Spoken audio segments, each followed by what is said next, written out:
Additional I G operation کے اعزاز میں الوداعی ظہرانہ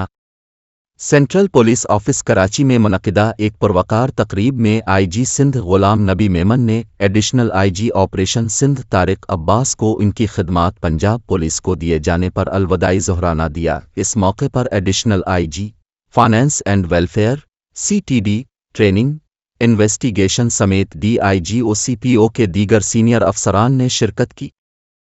آئی جی سندھ نے ایڈیشنل آئی طارق عباس کی بحیثیت سندھ پولیس آفیسر پولیسنگ کے جملہ امور و اقدامات میں بہتری اور نئی جہتیں متعارف کرانے پر ان کی کارکردگی اور خدمات کو سراہا اور تعریف کرتے ہوئے انہیں پنجاب پولیس میں تعینات ہونے پر مبارکباد دی اور نیک تمناؤں کا اظہار کیا۔ الوداعی ظہرانے کے موقع پر آئی جی سندھ نے انہیں سندھی ٹوپی، اجرک اور یادگاری شیلڈ پیش کی۔